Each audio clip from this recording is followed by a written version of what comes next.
Esta é mais uma produção da Federação Espírita Pernambucana, para você que curte podcasts. Que a paz do nosso Mestre Jesus nos envolva hoje e sempre. Qual é o meu talento?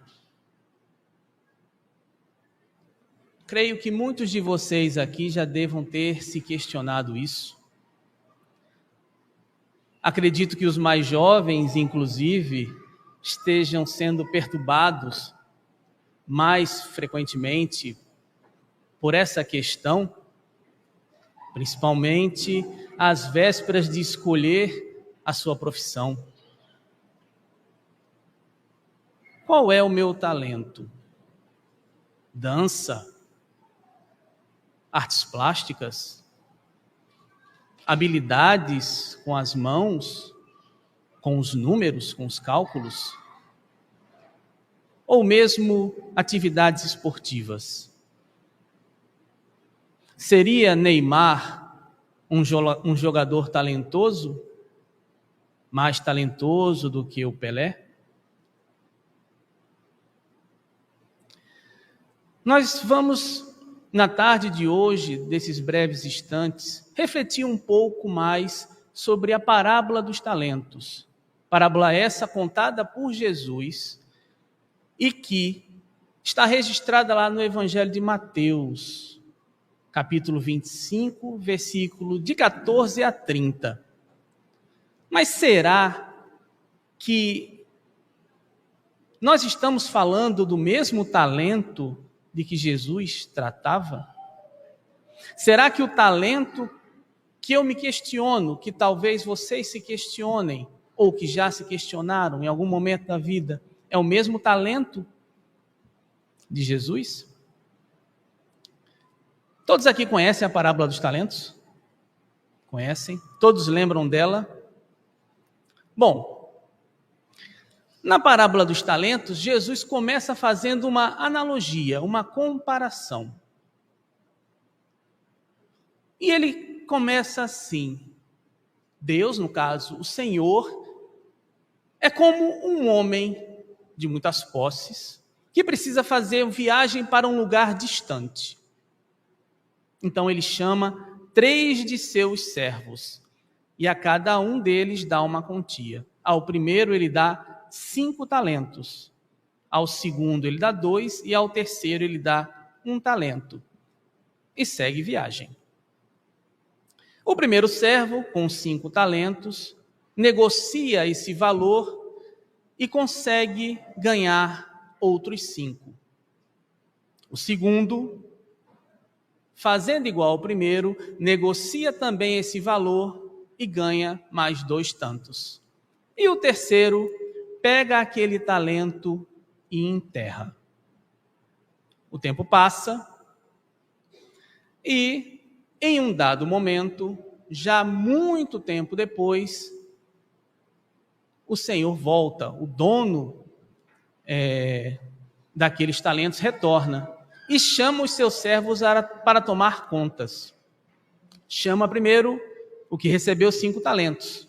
E o que recebera 5 talentos disse: Senhor, tu me entregaste 5 e com esses 5 eu ganhei outros 5. E aqui eu restituo 10 talentos para você. E aquele senhor fica muito feliz. Por quê?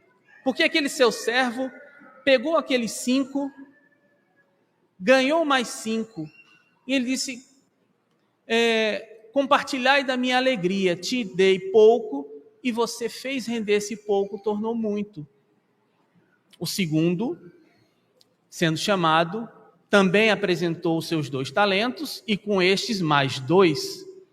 Muito feliz o seu amo ficou também, por conta dessa iniciativa de fazer render aquilo que era pouco, e de lhe devolver, além dos 2 talentos iniciais, mais 2 que ele havia conquistado. Em um dado momento, foi chamado o terceiro. E o terceiro: mestre e amo, eu tive medo de ti. Tive medo porque ouvi dizer que és bastante severo e colhes onde nada puseste. Então com medo de te decepcionar, enterrei o seu talento. E aqui te restituo apenas um talento. E aquele senhor ficou com muita raiva. Se sabias que eu sou severo, se sabias que eu colho onde nada pus, por que não entregaste esse talento aos banqueiros para que pelo menos eu recebesse o juro de quanto ele valia? Tu és um servo infiel. Mandou aos demais que tirassem o talento dele e entregassem ao que tinha 10 e condenou a sofrer. Baniu, condenou a sofrer dores e sofrimentos. Por essa parábola de Jesus, a gente já percebe que os talentos da qual ele trata tem muito a ver com as questões materiais. E aí, pesquisando um pouco sobre talento, nós descobrimos algumas coisas interessantes que nos colocam uma perspectiva bem diferente. Sim, os 3 servos receberam valores distintos. Só que talento, à época de Jesus, era uma unidade de medida que, de acordo com o que cada um recebeu, por exemplo, um talento representava 6.000 denários.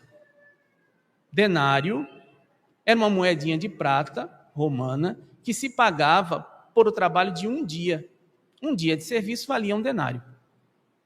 Então, cada talento valia 6.000 denários. Então, fazendo uma conta rápida, a gente pode chegar à conclusão de que um talento de prata, 6.000 denários, ele equivaleria a 6.000 dias de trabalho, o que dava aproximadamente 16 anos. Consequentemente, 2 talentos, 32, e 5 talentos, 82 anos de serviço. De prata. Fazendo essa conta básica. Ou seja, mesmo aquele que recebera um talento, ele não recebera pouco. Quem aqui não gostaria de receber um empréstimo, um valor que representasse 16 anos de serviço? Seria uma quantia interessante. Pois bem, 16 anos de serviço. Mas de que essa parábola vem nos esclarecer? Jesus nos chama a atenção sobre o uso que devemos fazer daquilo que nós possuímos.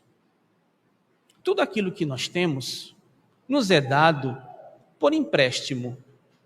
Por empréstimo, sim, porque pode ser tomado.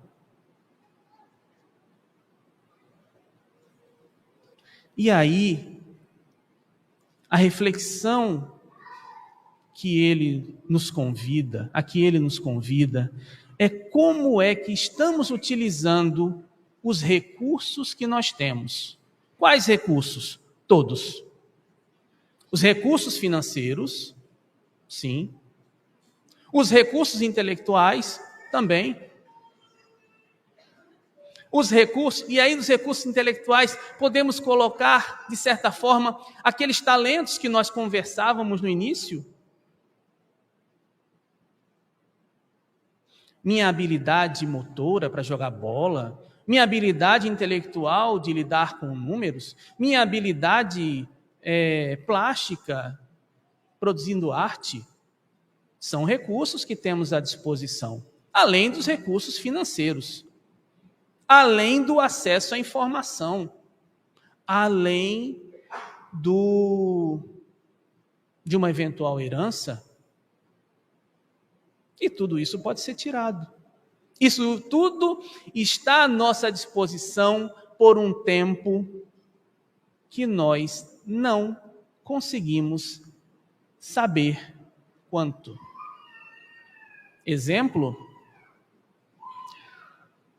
Lembremos do caso daqueles nossos irmãos do Rio Grande do Sul.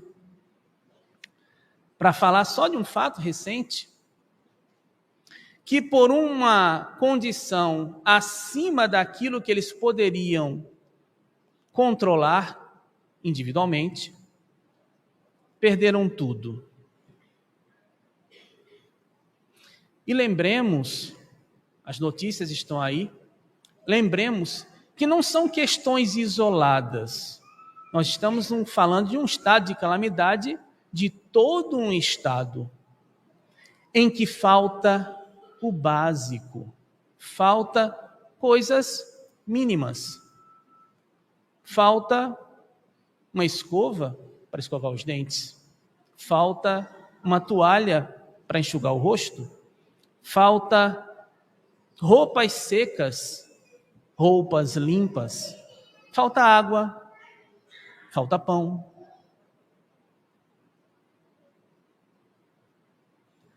Muitos desses bens materiais não foram surrupiados.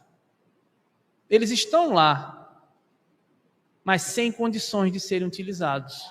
Ou seja, toda aquela, vamos dizer assim, riqueza, entre aspas, ela está imprestável, inacessível. Então, mesmo aquele que tinha muito, hoje não tem nada. Que uso estamos fazendo dos nossos talentos? Nós estamos utilizando apenas em proveito próprio ou estamos compartilhando? Nós estamos utilizando apenas para o nosso deleite, o nosso prazer, de forma egoísta?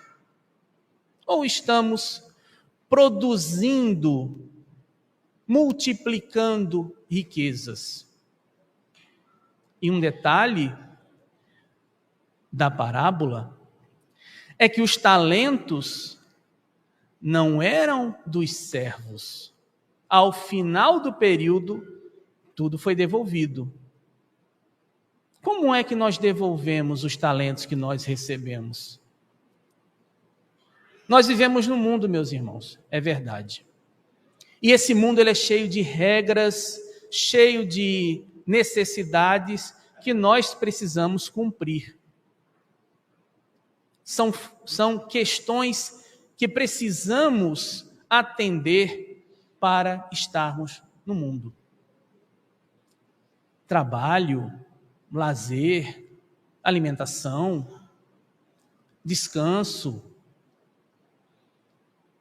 À proporção que a sociedade vai evoluindo, novas necessidades vão surgindo e vão se incorporando ao rol de itens básicos das quais a gente não pode prescindir. Por exemplo, eu não sou aqui o mais jovem, tem pessoas aqui jovens há mais tempo do que eu. Mas eu nasci numa época em que não havia internet. E eu garanto uma coisa, nessa época ninguém sentia falta de internet. E hoje? Alguém consegue passar sem acesso à internet? Não. A internet, ela possibilita um mundo de possibilidades, não só de entretenimento, não só de trabalho, mas de prestações de serviço também. Se você precisa agendar uma consulta, mesmo pelo SUS, se você precisa ter acesso a um benefício, se você precisa solicitar a emissão de uma carteira, de um documento, isso é feito através dos canais que o Estado, o poder público, disponibiliza através da internet. Isso é um fato. Então, essa necessidade hoje é uma necessidade muito importante. Mas a questão, meus irmãos, é que precisamos despertar para a necessidade de estarmos no mundo, de vivermos no mundo, mas mantermos a nossa mente e o nosso coração ligados a Deus. E isso significa que precisamos aprender a olhar para o outro, percebendo a necessidade desse outro, e atender a esse convite que nos é feito de dividir os nossos talentos com aqueles que têm menos ou que não têm. Não só dividir, mas fazer com que esse desenvolvimento, essa multiplicação, essa riqueza atenda a todos. Muitos, talvez aqui já tenham feito isso, mas tem havido um movimento nacional muito bonito de angariar recursos para os nossos irmãos no Rio Grande do Sul. Mas não podemos esquecer que a dor e o sofrimento não só reside no sul do país. Ela reside também nas cercanias dos nossos bairros, das nossas cidades aqui próximos, no interior do estado. E em um local da qual somos diretamente responsáveis, dentro de nossos lares, em nossas famílias. Como a mensagem que nossa irmã leu no início, ajudemos sempre. É importante, mas jamais esqueçamos daqueles que estão mais próximos de nós, daqueles com quem nós dividimos o nosso teto, daqueles com quem nós dividimos as nossas dores e as nossas alegrias. Pelo menos, esse é o convite que nos foi feito. E essa responsabilidade, meus irmãos, ela nos foi apresentada há muitos e muitos anos atrás.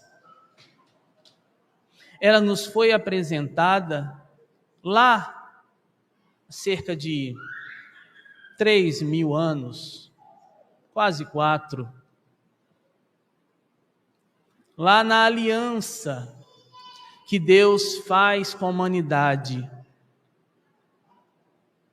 pelo intermédio do povo hebreu, pelas mãos de Moisés, no recebimento dos 10 mandamentos, no Decálogo. Creio que todos conheçam os 10 mandamentos, não é verdade? Não sei se vocês já observaram. Alguém aqui sabe qual é o 4º mandamento?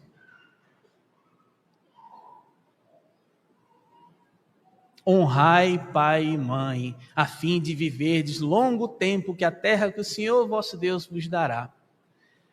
Esse é o primeiro mandamento que trata do próximo. Todos os demais tratam de Deus. Ou seja, o primeiro mandamento é referente a Deus. O segundo mandamento também é referente a Deus. O terceiro mandamento também é referente a Deus. E o 4º, honrai pai e mãe. Ou seja, família. Honrai a vossa família. Aqueles que nos precederam e da quais somos eternamente devedores. Por quê? Porque através deles nós estamos aqui. O que seria de nós se os nossos pais não nos tivessem acolhido? E aqui, estendamos esse sentimento para aqueles que fizeram as vezes de pais e mães, que Deus permitiu que cruzassem o nosso caminho, para nos dar o apoio da qual nós precisávamos, e que muitas vezes precisamos ainda hoje. Como podemos encontrar lá no capítulo 14 do Evangelho segundo o Espiritismo, nós devemos sim a eles muito,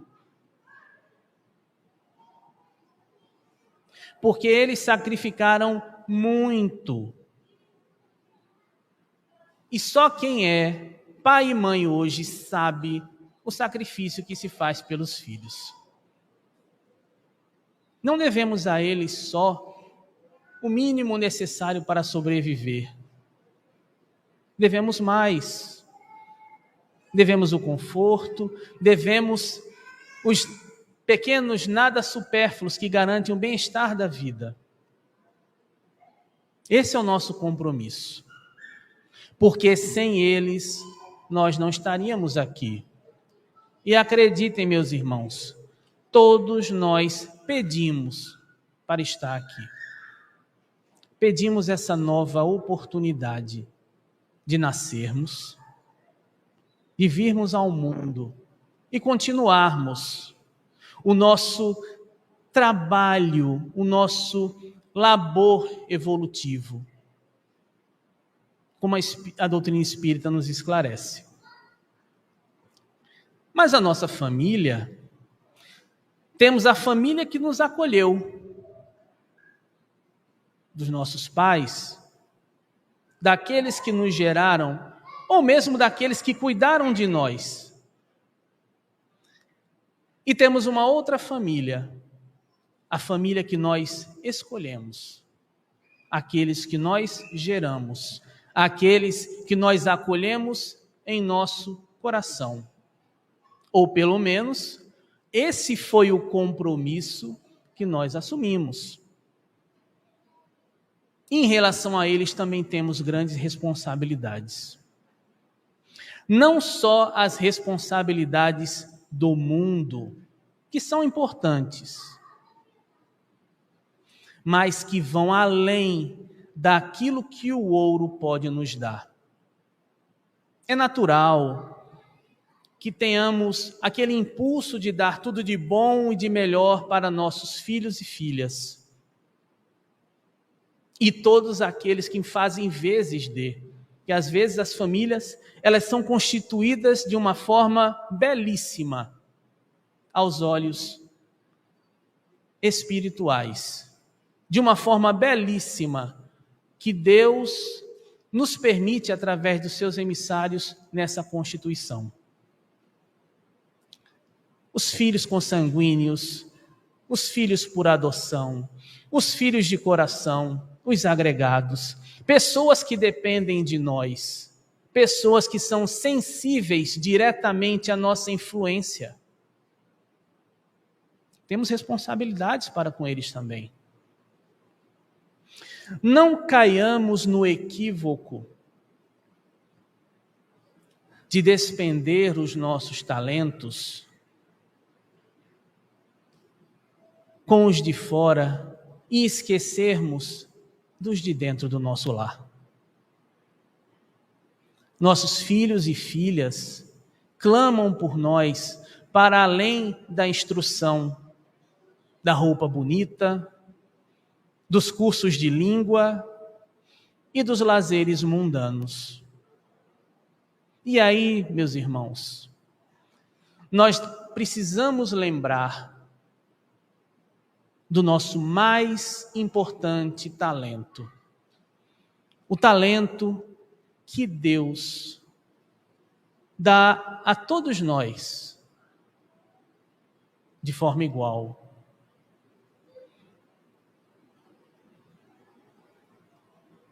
Mas sobre esse talento, nós ao mesmo tempo somos os mais egoístas, somos os mais avarentos e somos os mais perdulários. Como é que pode isso? Eu sou egoísta, sou avarento e sou perdulário sobre a mesma coisa? Sim. Alguém tem ideia do que é?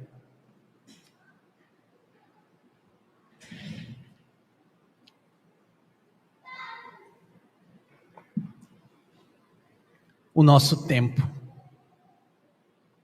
O nosso tempo é o nosso bem mais valioso. O nosso tempo, ele é tão valioso que tudo que existe hoje no nosso mundo concorre por ele. As empresas concorrem pelo nosso tempo.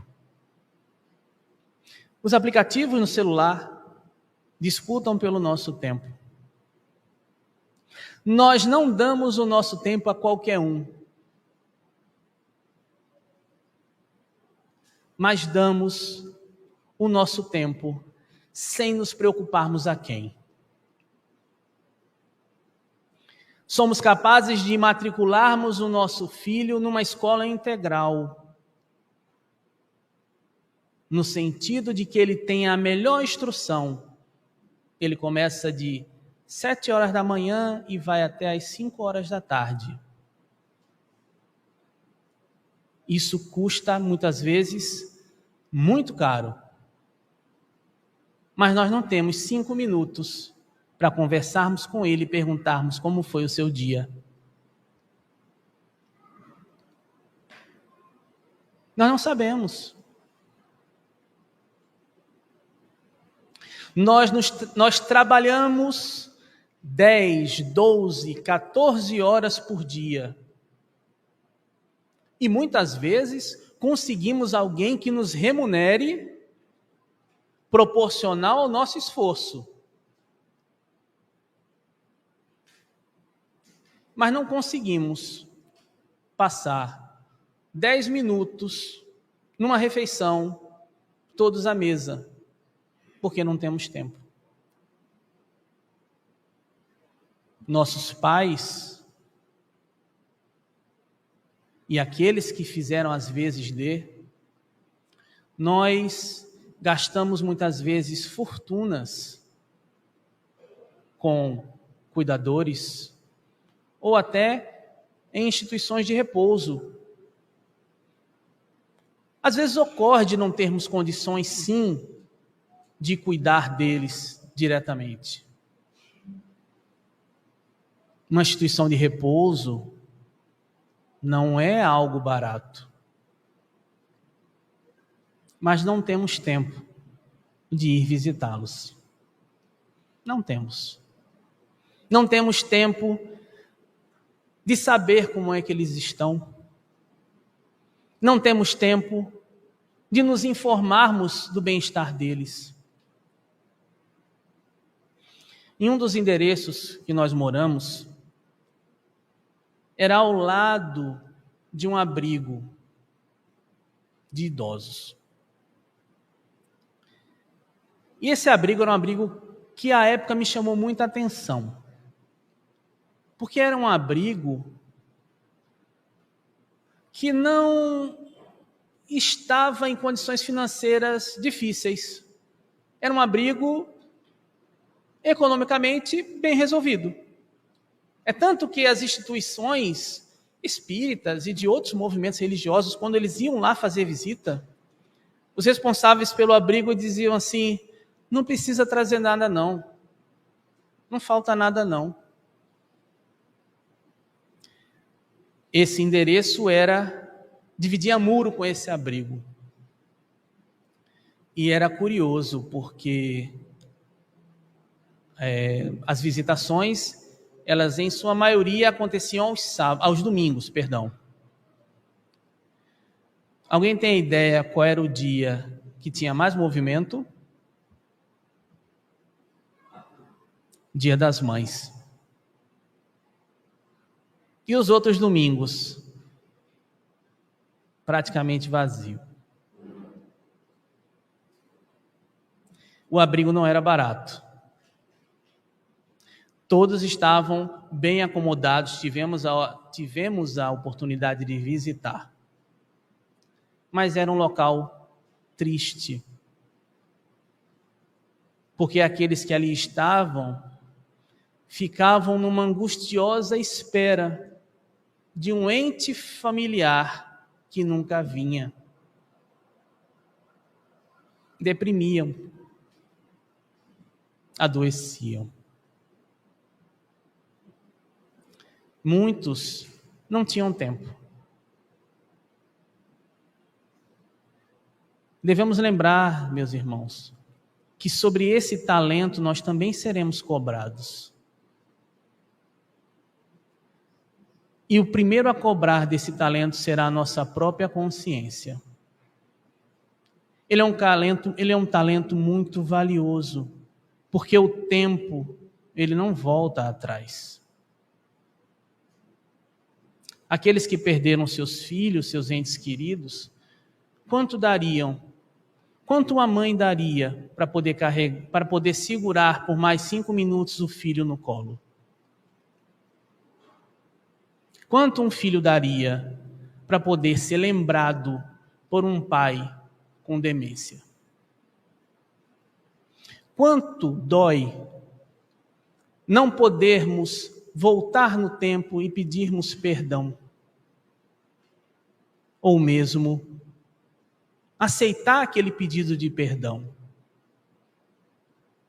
Não sabemos quanto tempo nós temos para isso. Um dia, o Senhor nos cobrará contas. A nossa jornada aqui, encarnados, ela vai findar.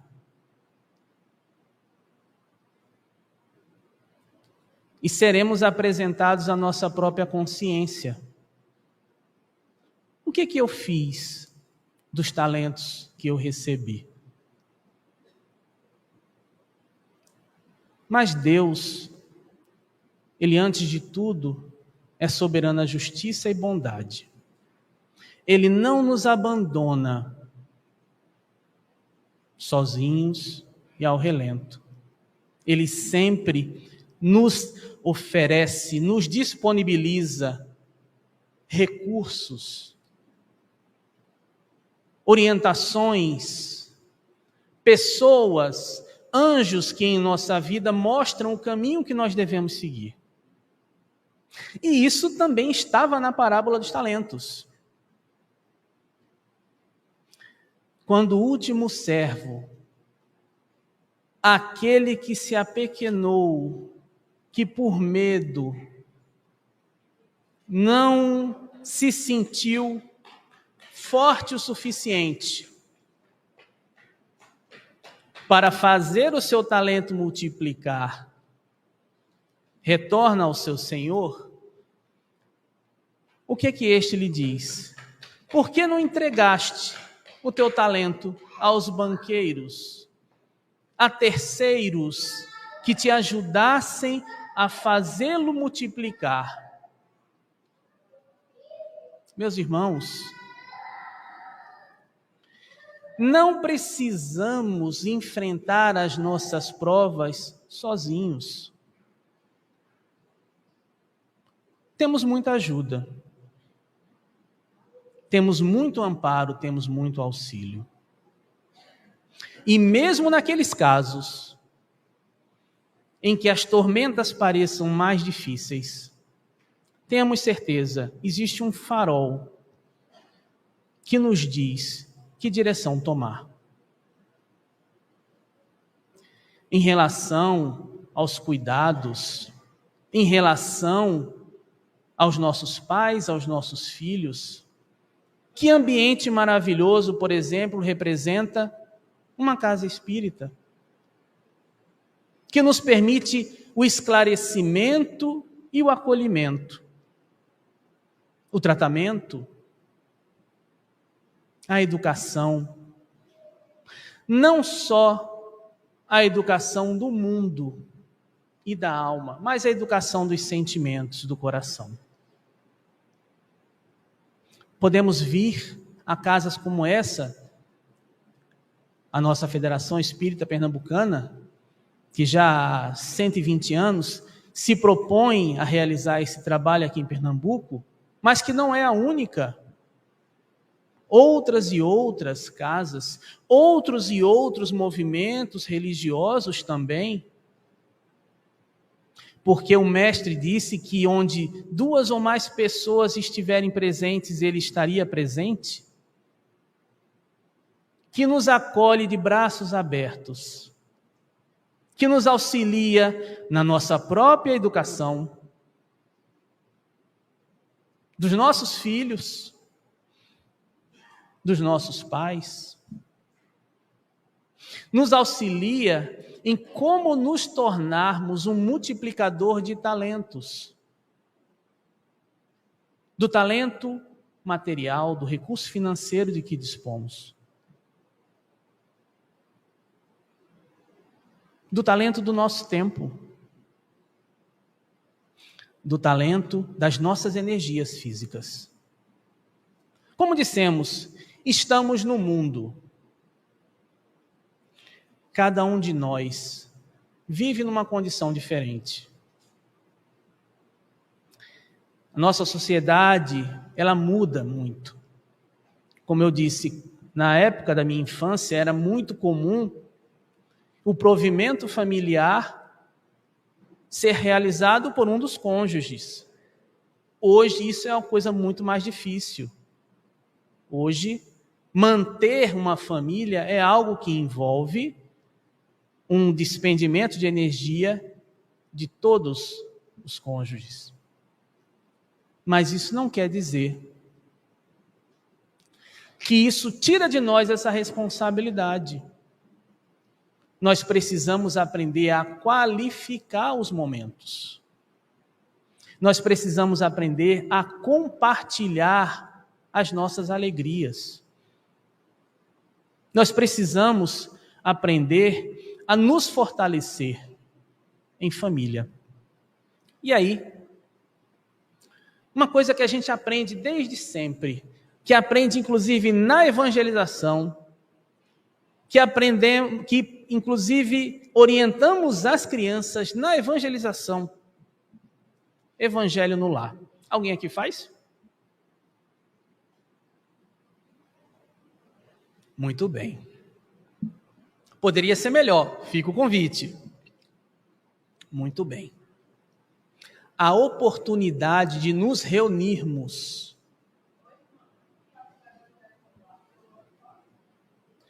Mas a senhora pode, mesmo morando sozinha, ter o seu momento. Oi? A senhora lê sozinha.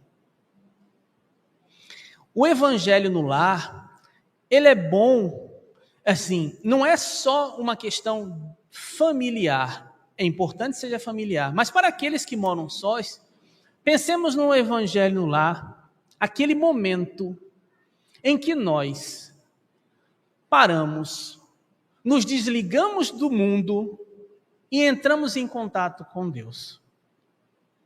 Abramos o evangelho, lemos alguns itens, façamos uma prece. Procuremos nos disciplinar de fazer isso no mesmo horário, no mesmo dia. Escolhamos um dia na semana em que as coisas estejam menos atribuladas. Se conseguirmos fazer diariamente, ótimo. Convidemos os nossos familiares, aquelas pessoas que moram com... Ah, mas eu não sei falar, eu não sei explicar. Não precisa. Leiamos um trecho. Aquele entendimento, no primeiro momento, pode parecer estranho, mas com o tempo a gente vai se sentindo mais à vontade. Com o tempo a gente vai percebendo que aquilo teve a ver com algo que aconteceu no nosso dia, que aquilo teve a ver com algo que aconteceu no nosso trabalho. E naturalmente seremos levados a um exame de consciência. Será que eu realmente deveria ter dito aquilo que eu disse? Eu não poderia ter ficado calado? Tal situação, eu devo pedir desculpas. Tal situação, eu fui ofendido, realmente. Mas aquele indivíduo, aquela pessoa que me ofendeu, de repente estava num dia ruim. Quantas vezes eu já tive dia ruim? São reflexões úteis que nos ajudam no nosso dia a dia. E acreditem, meus irmãos, isso faz um bem enorme dentro de nossa casa. Mesmo que eu faça o evangelho no lar sozinho, eu vou ser capaz de mudar o meu comportamento, a minha vibração, que aqueles que estão ao nosso redor vão perceber. Nós temos um parente que compartilhava conosco no ambiente doméstico, mas em um dado momento ele se negou a participar do evangelho no lar. Abraçou outra fé e tinha o direito dele de fazer isso. Isso não deve ser motivo de discórdia, de desentendimento. Temos o livre-arbítrio. os nossos parentes também têm. E essa pessoa se negou a participar. Não fazia objeção, não participava, não era contra.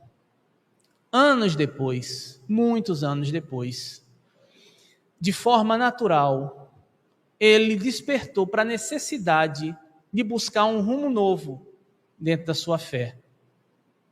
E hoje, abraçou a doutrina espírita e realiza o evangelho lá em sua casa.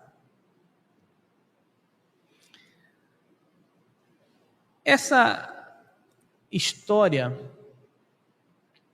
me lembrou uma coisa muito importante.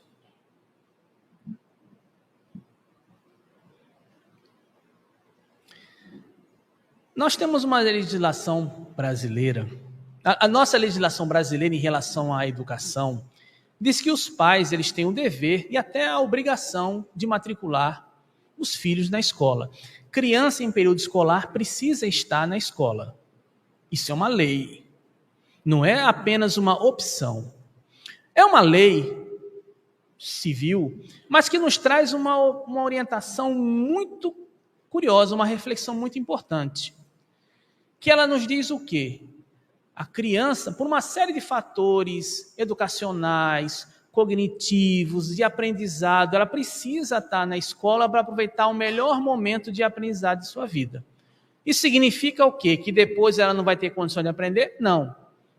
Mas isso é protegido por lei. Pois bem, do ponto de vista moral, a gente pode estender essa mesma reflexão. Os nossos filhos, eles precisam ter a nossa orientação doméstica sobre a sua conduta moral. Então, não é saudável que eles escolham vir ou não vir, por exemplo, para a evangelização. Por quê? Porque eles não têm condições ainda de decidir sobre isso. Não tem. Da mesma forma que eu levo meu filho para a escola, para assistir aula de matemática, mesmo que ele não goste de matemática, porque matemática é importante para ele, eu preciso levá-lo para uma evangelização. Eu preciso oferecer a ele uma educação moral cristã, mesmo que ele ainda não entenda o bem que isso vai trazer para ele. E por quê? Porque na fase da infância, a doutrina espírita nos esclarece, somos espíritos imortais. Na fase da infância, essa maleabilidade do comportamento e do caráter daquele espírito reencarnante, essa fragilidade ainda, se torna mais flexível para novas impressões, novos esclarecimentos que mudem o seu comportamento quando ele se tornar um adulto. Exemplo, vocês podem não perceber, mas os vossos filhos te observam a cada instante e repetem tudo o que vocês fazem. O que para nós é um exemplo de brincadeira, para eles é aprendizado. Então, dentro de casa, se nós aqui estamos, se nós já compreendemos a necessidade do ensinamento de Jesus em nossas vidas, estendamos isso aos nossos filhos. Ah, mas meu filho é adolescente. Realmente, adolescente é mais trabalhoso. Mas é como uma vez a gente estava ouvindo uma palestra de Divaldo. Insista. Vença-o pelo cansaço. Convide, traga, convide, chame, venha. Mas não só isso. É preciso que possamos transformar as nossas vidas nesse farol que eu disse lá atrás. Porque se nós mudarmos, aqueles que estão ao nosso redor, percebendo a nossa mudança, vão entender que o caminho que a gente está seguindo é o melhor caminho. E no momento oportuno, no momento deles, eles virão nos seguir. Então, meus irmãos, nossa reflexão sobre os talentos, que nós gostaríamos de convidar vocês a pensar, é que todos os recursos que nós temos nessa vida nos é ofertado por empréstimo. Dos nossos denários ao nosso tempo. E deles nós seremos cobrados. Não será uma cobrança juiz, executor, promotor, não. A nossa própria consciência, ela irá nos cobrar. Isso não significa que, finda essa nossa jornada, não teremos outras oportunidades. Teremos. Mas não vamos deixar para depois algo que nós já sabemos que pode ser feito. Nós temos condições de fazê-lo. Só depende da nossa vontade, só depende do nosso empenho, só depende do nosso esforço. Comecemos hoje. Retornemos para os nossos lares. Abracemos os nossos entes queridos que não nos acompanharam aqui, ou mesmo que estão conosco aqui. Não percamos a oportunidade de pedir perdão. Não percamos a oportunidade de perdoar. Não percamos a oportunidade de ouvir. Seja aquela coisa pueril de nossos filhos, seja a história repetida dos nossos pais, dos nossos avós. Estejamos juntos, estejamos presentes. Não percamos essa oportunidade. Que Jesus nos abençoe hoje e sempre. Você ouviu o podcast da Federação Espírita Pernambucana.